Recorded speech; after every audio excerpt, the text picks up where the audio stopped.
Hello students, कैसे हैं आप? बहुत बढ़िया। तो चलिए, आज मैं भी बहुत बढ़िया हूं। तो चलिए आज स्टार्ट करते हैं। आपने पिछली क्लास में जर्नल बनाना सीखा था और उस जर्नल को आपने बनाया था ट्रेडिशनल यानी कि क्लासिकल अप्रोच यानी कि इंग्लिश अप्रोच से बनाया था। तो अब आप उसको मॉडर्न अप्रोच से बनाएंगे। उसको सीखते हैं कि वो कैसे बनता है। तो मॉडर्न अप्रोच से बनाने के लिए सबसे पहले आपके पास रूल एक होगा। आप काम कर रहे हैं मॉडर्न अप्रोच में। मॉडर्न अप्रोच के लिए जो रूल आपको दिया हुआ है वो रूल दिया हुआ है LIC। आपको रूल बना रखा है LIC, that is liability, income और कैपिटल। जब भी इंक्रीज होंगे क्रेडिट होगा और जब भी डिक्रीज होंगे वो डेबिट होगा। और दूसरा रूल था असेट और एक्सपेंसेस। जब भी इंक्रीज होंगे वो डेबिट होंगे और जब भी डिक्रीज होंगे वो क्रेडिट होंगे। राइट। इसी बेसिस पर हम एक क्वेश्चन ले लेते हैं, उसको दो हिस्सों में बांट लेते हैं क्वेश्चन को, जिससे आसानी से हो जाएगा। तो आपको इनके बेसिस पर, इस रूल के बेसिस पर आपको ये क्वेश्चन करना है, यानी कि मॉडर्न अप्रोच के बेसिस पर। तो मॉडर्न अप्रोच हमको क्या कहती है उसके बेसिस पर हम क्वेश्चन करते हैं।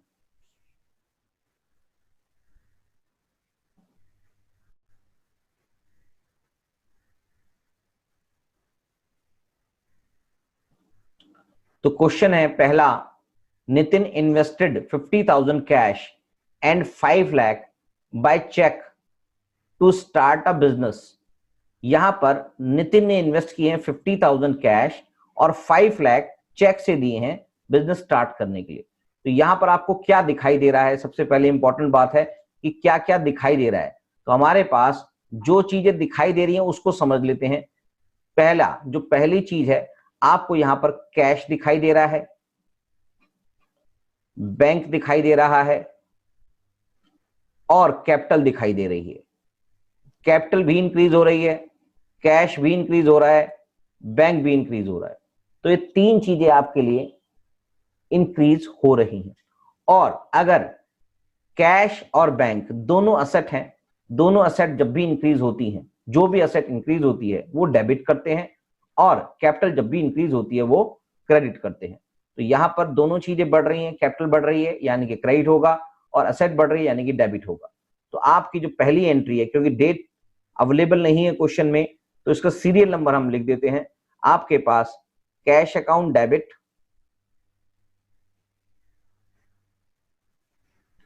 बैंक अकाउंट डेबिट,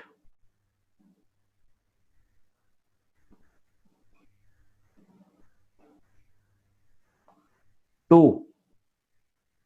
किसकी बात हो रही है? उसके ओनर की बात हो रही है। तो ओनर को फर्म के अंदर कैपिटल के नाम से जाना जाता है और ओनर का नाम नितिन है, मगर यहां पर नितिन कैपिटल अकाउंट नहीं लिखेंगे क्योंकि सोल प्रोप्राइटरशिप फर्म है।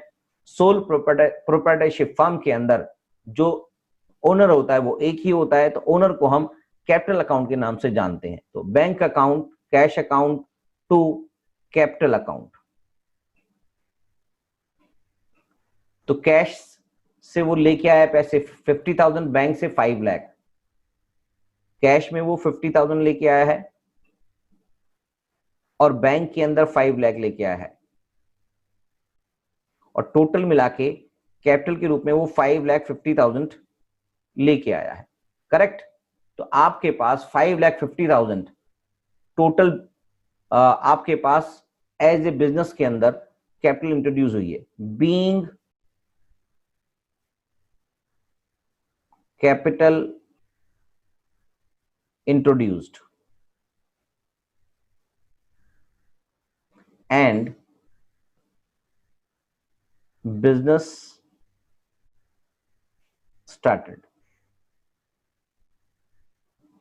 तो आपको मैंने उस दिन समझाया था कि आपको नरेशन के अंदर बस वही चीज लिखनी है जो आपको क्लियरिटी देगा। तो ये बात आपको क्लियर हो चुकी होगी कि आपको नरेशन के अंदर कोई स्पेसिफिक लैंग्वेज वाली बात नहीं होती है, सिर्फ और सिर्फ उसको बीइंग से स्टार्ट करना होता है और उसके अंदर जो भी मेंशन होता है, नरेशन जो भी मेंशन होता है उसकी ट्रांजेक्शन के अंदर उसको डिफाइन करना होता है, थोड़ा सा उसको एक्सप्लेन करना होता है। दूसरी ट्रांजेक्शन हमारे पास है, ही deposited ₹5,000 out of cash in the bank, यानी कि बैंक के अंदर उसने जमा करा दिए हैं कुछ पैसे जो है 5,000, जो 50,000 में से उसने जमा करा दिए हैं 5,000। तो यहां पर आपके पास दो असेट्स हैं, बैंक की बात हो रही है और कैश की बात हो रही है, दोनों असेट हो रही हैं। तो यहां पर बैंक इंक्रीज हो रहा है और कैश डिक्रीज हो रहा है। तो असेट जब इंक्रीज होती है तो डेबिट की जाती है। तो आपके पास जो एंट्री बनेगी वो बनेगी बैंक अकाउंट डेबिट, क्योंकि बैंक इंक्रीज हुआ है, bank account debit to cash account, क्योंकि कैश भी एक असेट है और वो डिक्रीज हुआ है। तो बैंक अकाउंट के अंदर आपके 5,000 रुपीज इंक्रीज हुए हैं और कैश से 5,000 रुपीज कम हुए हैं। करेक्ट। तो बस इसके बाद हम तीसरी एंट्री कर देंगे, इसको भी नरेशन लिख देते हैं और इसका सीरियल नंबर भी लिख देते हैं। Being cash deposited into bank, right.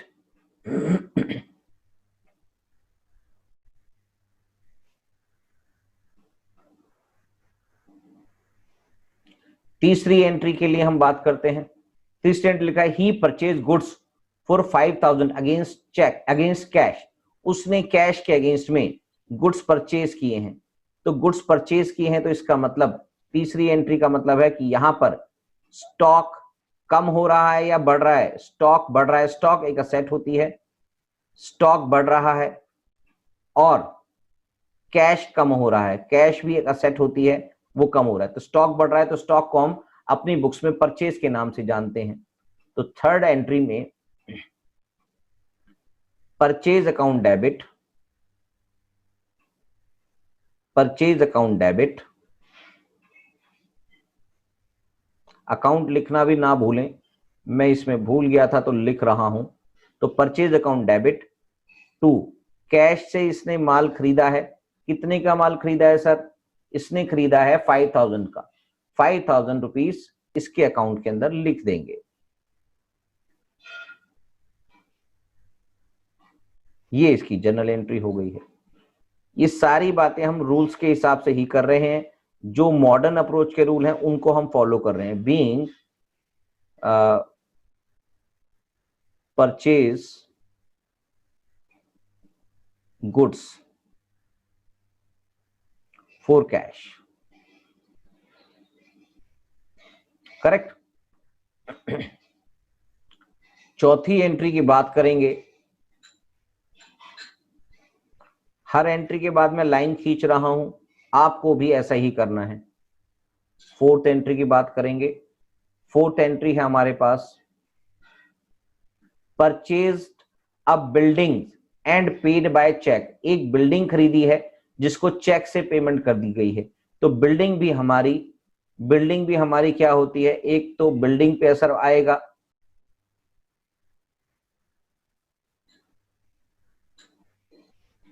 एक बिल्डिंग पे असर आएगा और चेक पे यानी कि बैंक पे असर आएगा। दूसरा असर आएगा बैंक पे। तो जो बिल्डिंग है वो असेट है और वो इंक्रीज हो रही है, और जो चेक है यानी कि बैंक डिक्रीज हो रहा है। तो इसका मतलब हम इसकी एंट्री कर देंगे।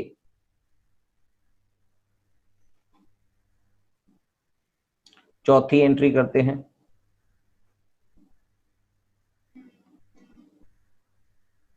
बिल्डिंग अकाउंट डेबिट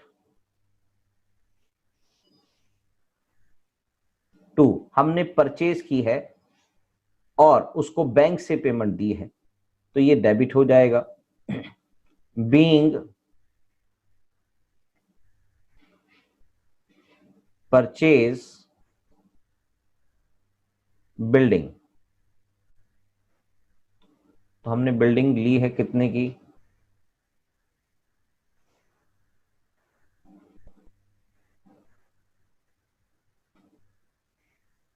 और बिल्डिंग का अमाउंट क्वेश्चन में नहीं लिखा हुआ, purchase a building and paid by cheque, purchase goods from, आगे भी कहीं मेंशन नहीं है, तो हम इसको मान लेते हैं ये 2 लाख रुपए लिखा हुआ है। क्वेश्चन में ही इसका अमाउंट नहीं लिखा हुआ। एक बार क्वेश्चन चेक कर लेते हैं, पुराना वाला भी जो उसके अंदर दिखाई दे रहा है। अच्छा, 2.5 लाख रुपए, 2,50,000 लिखा हुआ है क्वेश्चन में। इस क्वेश्चन को अलग से देखा नहीं हमने, तो ये 2,50,000 बुक्स में लिखा हुआ है। बिल्डिंग 2,50,000 की है, तो 2,50,000 को हम यहां पर एंट्री कर देते हैं।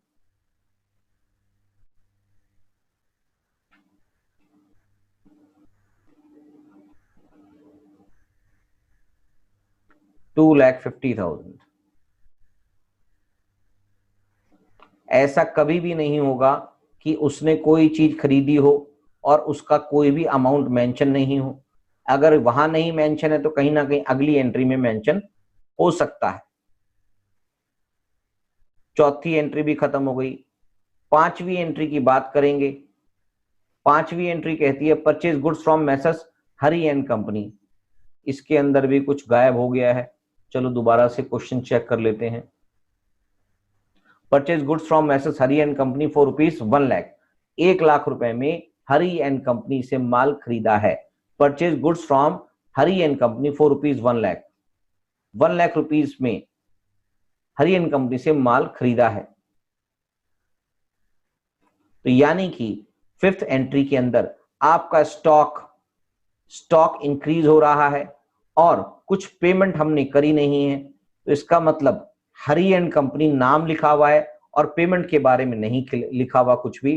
तो हरी एंड कंपनी एक हमारी लायबिलिटी यानी कि क्रेडिटर्स के रूप में खड़ा हो जाएगा, और लायबिलिटी जब इंक्रीज होती है तो वो क्रेडिट होती है, और स्टॉक हमारा बढ़ रहा है जो परचेज के रूप में दिखाई देगा।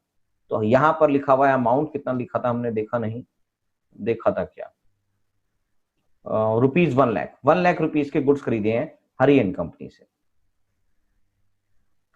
तो purchase account debit, purchase account debit to Hari and company. Hari and company यहां पर क्रेडिट अमाउंट आएगा, जो अमाउंट था ₹1,00,000। क्या बात समझ में आ गई? धीरे धीरे ही समझ में आएगा, मैं कोई जल्दी नहीं कर रहा हूं।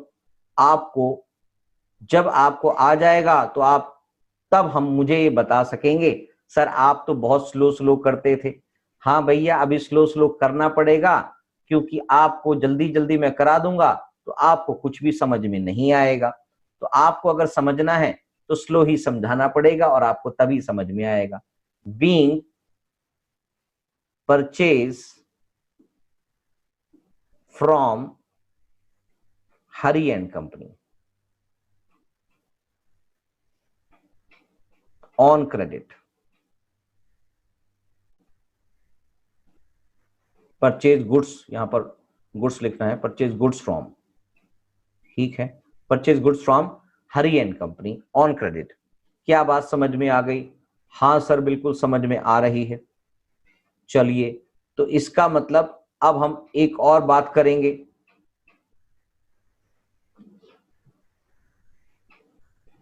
अगली एंट्री कहती है सोल्ड गुड्स फॉर कैश 50,000। 50,000 रुपए के हमने माल बेच दिए। 6 एंट्री है, यानी कि आपके पास गुड्स बिके हैं जिसको हम क्या बोलते हैं, सेल्स, और कैश आ गया। कैश हमारी असेट है, तो कैश जब बढ़ती है तो वो डेबिट हो जाती है। Cash account debit to goods बिके हैं तो सेल्स अकाउंट क्रेडिट। तो हमारे गुड्स बिके हैं 50,000 कैश में। Being goods sold on cash, right. इसको भी हम क्लोज कर देते हैं। 7th एंट्री समझते हैं। तो 7th एंट्री जो है आपकी, sold goods on credit to messrs Ramesh and company.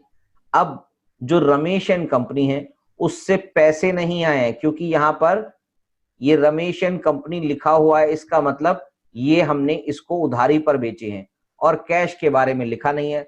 वैसे क्वेश्चन में क्रेडिट पर लिखा ही है। तो आपके पास जो पोजीशन बनेगी वो बनेगी आपके पास डेटर, जो डेटर है, यानी कि रमेश एंड कंपनी, आपने अब इससे पैसे लेने हैं, डेटर भी इंक्रीज हो गए और साथ में गुड्स बिके हैं, तो स्टॉक आपका कम हो जाएगा। एक असेट इंक्रीज हो रही है, एक असेट डिक्रीज हो रही है। तो जो असेट इंक्रीज हो रही है वो डेबिट के रूप में आ जाएगी, और जो डिक्रीज हो रही है वो क्रेडिट के रूप में चली जाएगी। तो इसका नाम था हमारे पास रमेश एंड कंपनी, 25,000 रुपए के लिए सेल की थी हमने। तो रमेश एंड कंपनी हमारा डेटर बन जाएगा, रमेश एंड कंपनी हमारा डेटर बन जाएगा, और इसको हमने सेल्स की है 25,000 की। तो हमने इसको 25,000 की सेल दिखा दी है। Being goods sold on credit, right. तो हमारी 7th एंट्री भी कंप्लीट हो जाती है इससे। अब हम 8th एंट्री करते हैं। 8th एंट्री में लिखा है Messrs Ramesh and company return goods of ₹5,000 being defective. Ramesh and company को जो हमने माल बेचा था वो वापस आ गया है। जो माल बेचते हैं और वो वापस आ जाता है, तो हम, क्योंकि ये सेल की थी, क्योंकि ये सेल की गई थी, तो हमारे पास एक नया अकाउंट खड़ा हो जाएगा जिसके बारे में आपने अभी तक सुना नहीं है।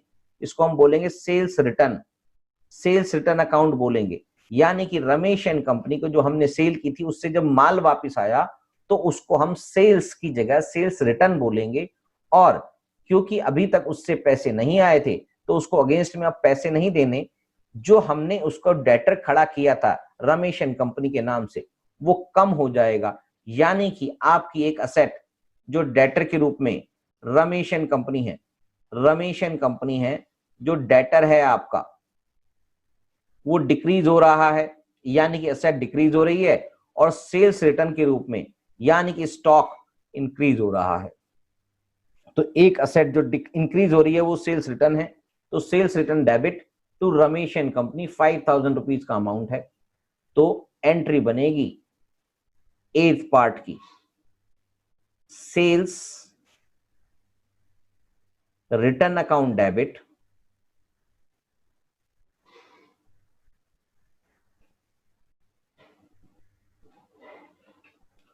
To Ramesh and company. ये हमारी रमेश एंड कंपनी से जो माल वापस आया है 5,000 रुपीज का, ये उसकी एंट्री हमने की है। ठीक है सर, बात समझ में आ गई। Being goods return by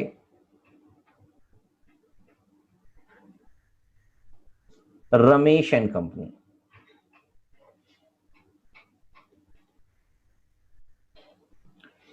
eighth entry भी हमारी कंप्लीट हो गई। अब 9th एंट्री समझेंगे। 9th एंट्री हम मॉडर्न अप्रोच से कर रहे हैं भैया, ध्यान से सुनेंगे। 9th एंट्री है goods return to messrs Hari and company at cost price ₹4,000।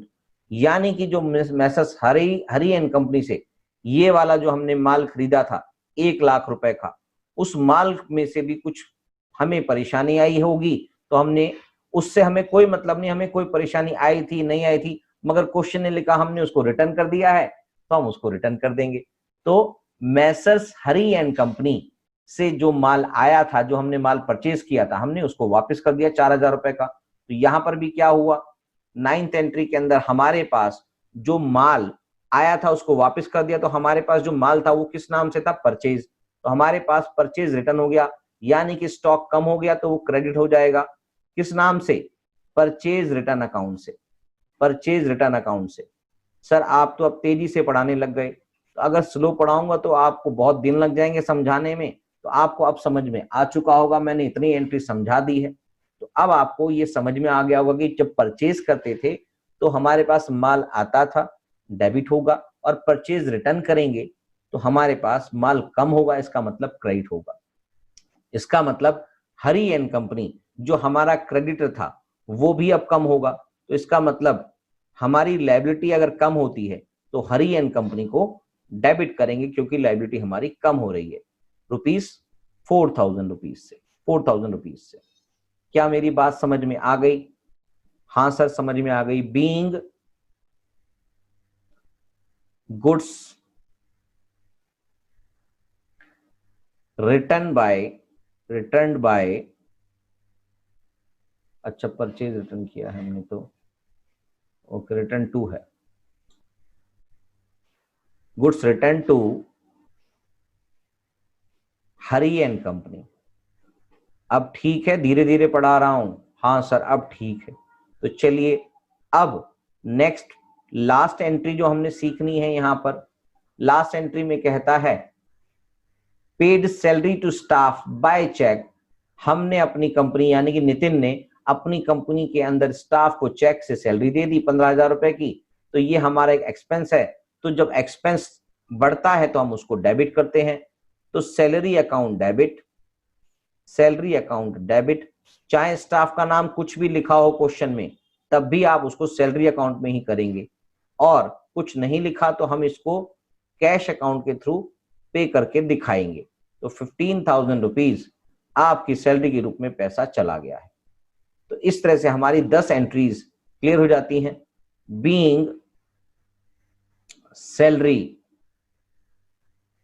Paid. तो इस तरह से ये सारी की सारी एंट्री सिंपल एंट्री हैं। इस तरह से अब आपको जर्नल में ज्यादा कोई तकलीफ नहीं होगी। तो चलिए अब बाकी का अगली क्लास में, अगले चैप्टर में, अगली क्लास में समझेंगे। इसलिए तब तक के लिए bye bye, ta-ta. Please like, subscribe and share my channel. Thank you.